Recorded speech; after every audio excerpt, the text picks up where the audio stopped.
course of this campaign, what will you do? That was a simple, straightforward question. What will you do? The implication was, will you recuse yourself? But rather than answer that question, you replied, quote, I have been called a surrogate at a time or two in that campaign, and I did not have communications with the Russians, close quote. That was on January 10th. On February 8th, you were confirmed, and on March 1st, the Washington Post published a story that you met with Sergei Kislyak, the Russian ambassador, twice during the campaign, once in July on the 18th and once on September 8th. And it was later reported that you met with the Russian ambassador a third time at the Mayflower Hotel in April of 2016. Confronted with these reports, you subtly changed your story. Your answer under oath before this committee was that you, quote, did not have communications with the Russians, period. But on the morning that the story broke, you said, quote, I have not met with any Russians at any time to discuss any political campaign. On Twitter, you said, quote, I never met with any Russian officials to discuss issues of the campaign. So, confronted with the truth, you started to qualify your answer. Later, in a letter you sent to this committee to clarify your testimony and to disclose 2 of your 3 meetings, you wrote, quote, I do not recall any discussions with the Russian ambassador or any other representative of the Russian government regarding the political campaign on these occasions or any other occasions. But this summer, the Washington Post reported that American intelligence agencies intercepted communications between the Russian ambassador and Moscow, in which he described 2 of his conversations with you.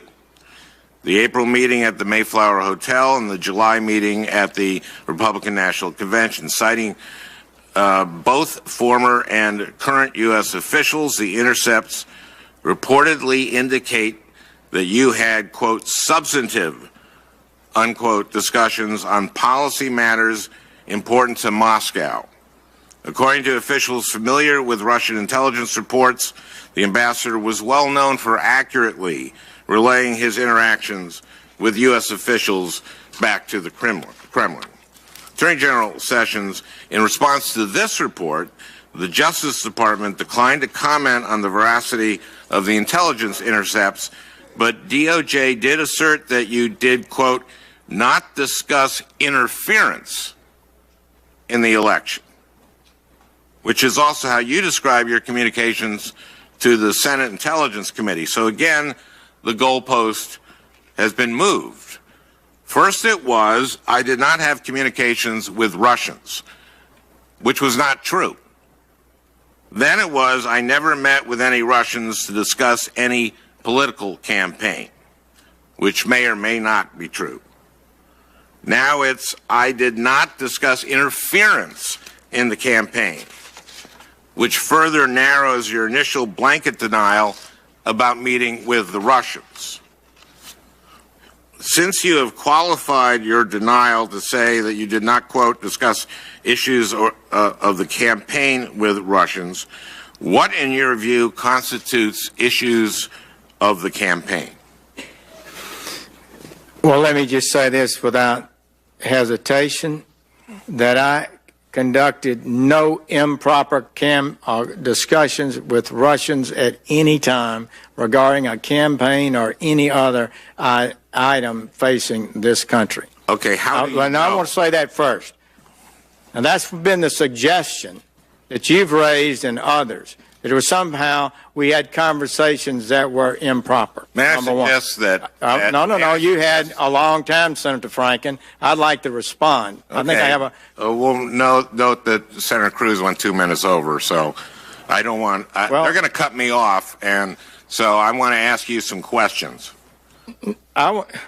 No, I don't, Mr. Chairman, I don't have to sit in here and listen to his You're the one who charges testified. without having a chance to respond.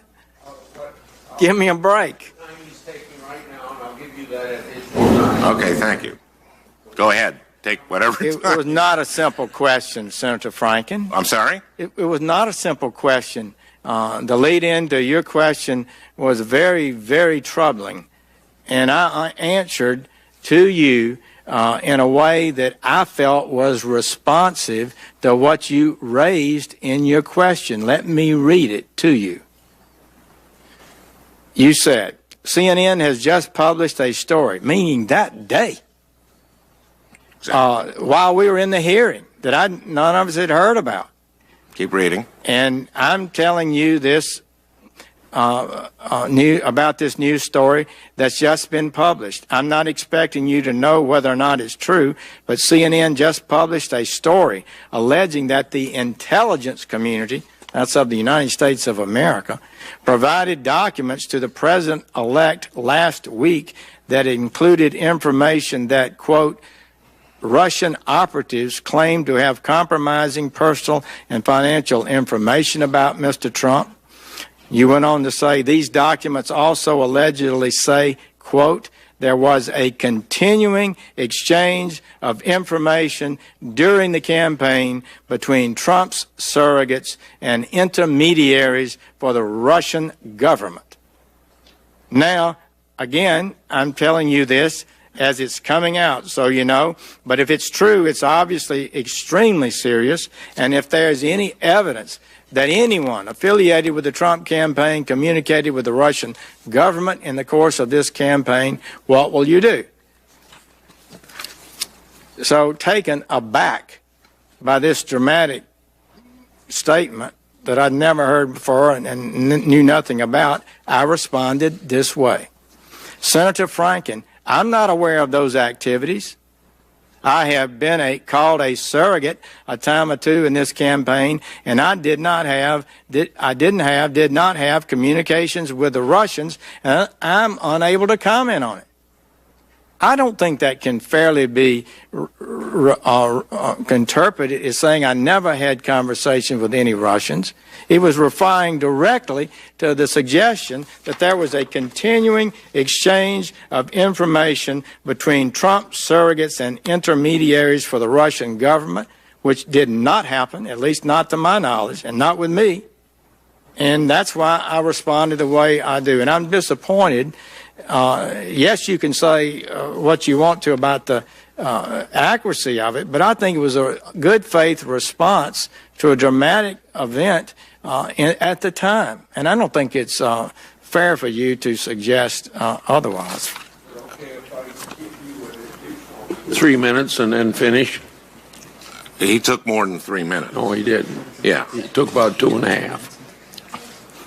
Well, go. No. How much do you want? I don't want to take a lot of time bargaining with you.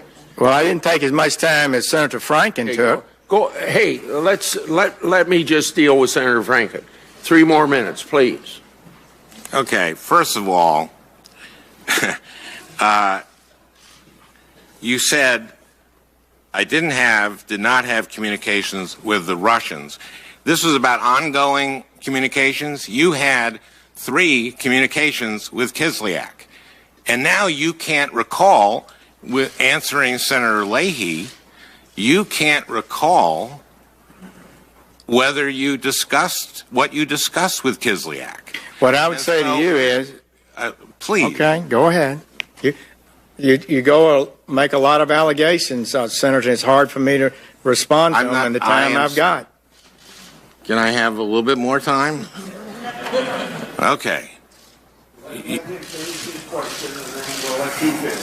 You said today in response to Senator Leahy that you don't recall whether you talked about the campaign, whether you don't recall whether you talked about issues and Trump's views on issues with Russia. Those are very, very relevant to the campaign. Whether a surrogate from the campaign is talking with the Russian ambassador about the candidates views on Russian policy, especially at the Republican National Convention, at the Mayflower Hotel the day before Trump is going to give his maiden speech on foreign policy. That's very different. Not being able to recall what you discussed with him is very different than saying, I have not had communications with the Russians. The ambassador from Russia is Russian. And how your how your responses morphed from I did not have communications with the Russians to I did not discuss substantive I